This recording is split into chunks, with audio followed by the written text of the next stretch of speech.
Ever since Donald Trump was sworn into office, the First Lady seems to have maintained a frown just as fierce as her fashion. From dodging her husband's hand to sequestering herself in her gold-encrusted New York City penthouse long after he moved to Washington, it's unclear if this first couple actually like each other at all. While she's private, dignified, and reserved, he's the kind of guy that boasts about groping women and antagonizes foreign dictators on social media. Sure, opposites attract, especially with millions of dollars on the line, but is that enough? These are Donald and Melania Trump's most cringeworthy moments. Over it, inaugural edition.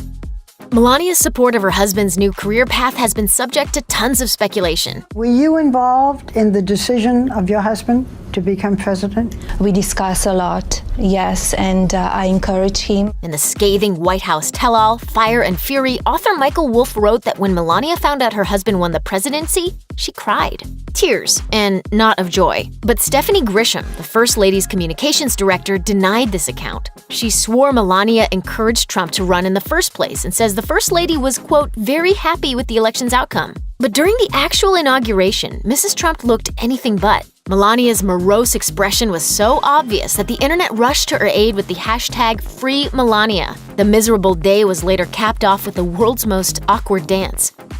Stop Touching Me, Israel edition.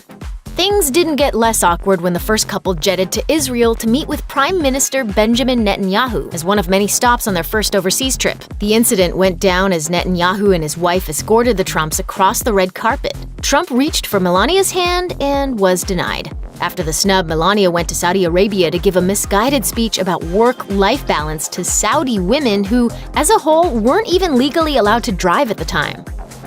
Stop Touching Me, Rome edition. The First Lady snubbed Trump again when they landed in Rome. This time she brushed her hair out of her face in lieu of presidential PDA. But a member of the president's inner circle told Vanity Fair her perceived coldness isn't a diss. Melania reportedly prefers to step back and let her husband have the spotlight. But tell that to the Save Melania hashtag.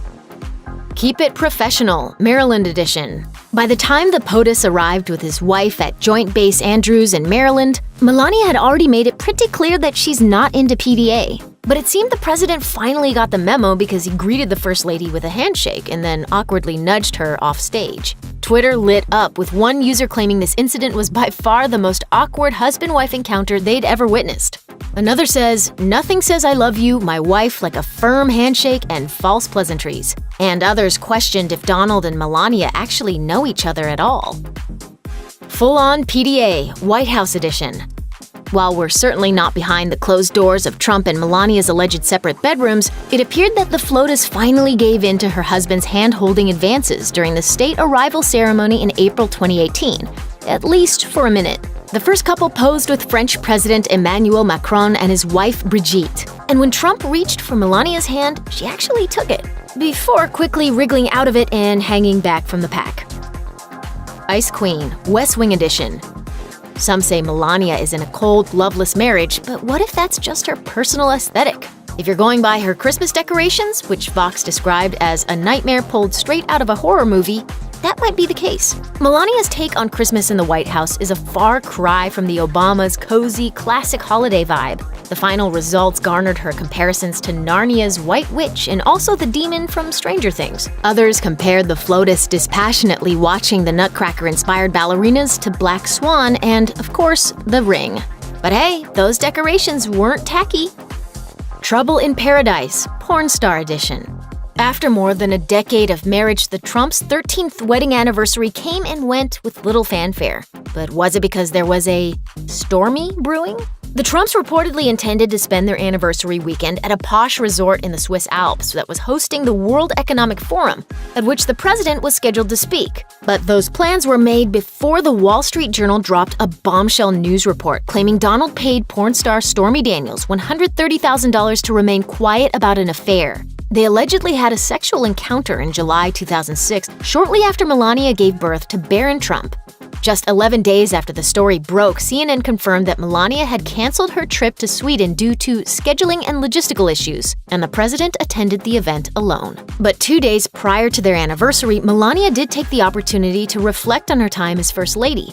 And you'd never know her husband had anything to do with it. She tweeted a photo of herself with her hunky military escort on Inauguration Day, writing, This has been a year filled with many wonderful moments. I've enjoyed the people I've been lucky enough to meet throughout our great country and the world.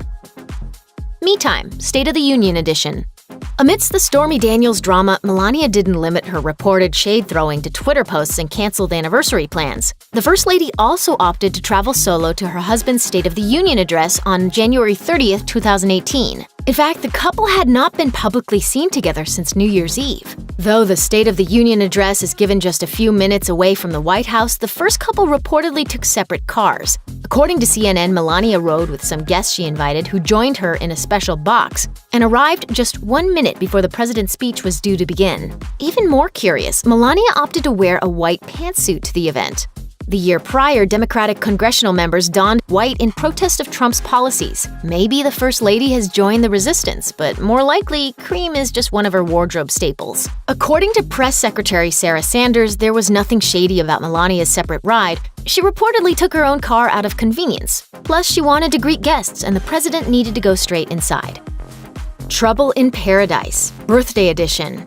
Donald Trump has made a name for himself by supposedly telling it like it is, and this produced a rather cringeworthy interview when he took his executive time to call into Fox & Friends in late April 2018. The interview was shocking for a few reasons: the terrified looks from the anchors as they nervously tried to push him off air, how he may have actually incriminated himself in legal matters regarding the Russia investigation, and the way he totally admitted that he forgot to get Melania a birthday present, saying, "Well, I better not get into that because I may get in trouble. Maybe I didn't get her so much. I'll tell you what, she has done. I got her a beautiful card." So, what's worse? The wrath of a wife whose birthday you forgot, or implicating yourself in an ongoing criminal investigation?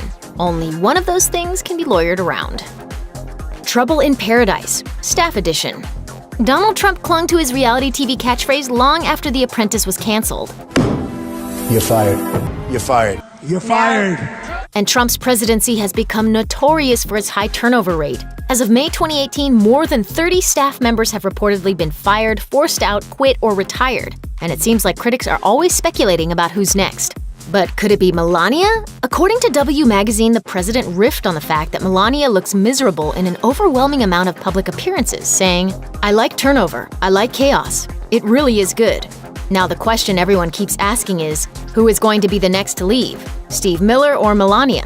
Joking about how the general public thinks your wife hates you was as awkward as expected, especially considering the notoriously private FLOTUS was apparently offended. Cracking a Smile, Funeral Edition. Melania may be serious and reserved by nature, but that doesn't mean she never lets loose. Momentarily free of the president, the First Lady cracked a rare smile at Barbara Bush's funeral in April 2018, and the irony wasn't lost on the internet. President Trump didn't attend the service, but Melania was there to pay her respects, sitting next to Barack and Michelle Obama. And funeral etiquette aside, Melania looked happier and more relaxed than she had in months, to the delight of the entire internet. One Twitter user quipped, "Melania looks happier at a funeral than she has in ages." Even Hillary Clinton advisor Philippe Reines tweeted that the First Lady allegedly always used to smile in photos, yet this was the first smile on her in years. He added, "That's a woman craving distance from a monster being reminded what dignity looks like." Thanks for watching. Click the Nicki Swift icon to subscribe to our YouTube channel. Plus, check out all this other cool stuff we know you'll love too.